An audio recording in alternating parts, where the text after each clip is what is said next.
La commission économie circulaire, elle s'est essentiellement intéressée à deux idées, ce qu'on appelle les achats socialement et écologiquement responsables. Nous sommes des citoyens qui essayons peut-être d'apporter quelques idées aux élus. Les citoyens se préoccupent de « mais est-ce que les élus, est-ce que les collectivités locales sont effectivement exemplaires ?»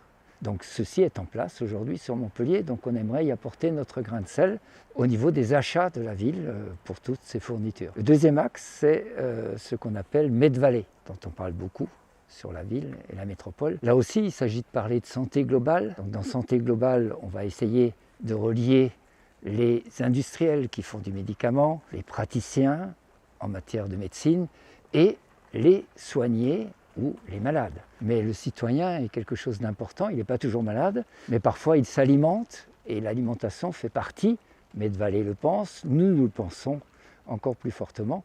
Donc il y a un lien à trouver comment le citoyen peut intervenir dans ce grand projet de développement de santé globale sur la métropole. Et enfin, il y a un dernier axe qui revient fortement à définir l'économie circulaire, puisqu'en gros l'économie circulaire c'est extraire, produire, consommer. Ça c'est ce que nous vivons aujourd'hui. Mais quand on parle d'économie circulaire, on ajoute des R.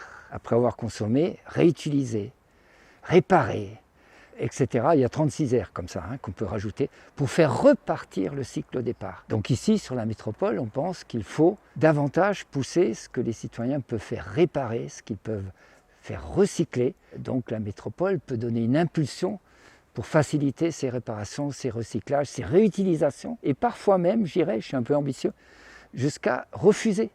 Refuser de consommer quelque chose qui devient inutile vu l'état de la planète aujourd'hui. Je suis passé devant ce qu'on appelle un filaire à large feuille, un arbre à souhait. Donc, en tant que citoyen faisant partie de ce conseil de développement, moi je souhaite que les élus écoutent un peu les citoyens, tout simplement.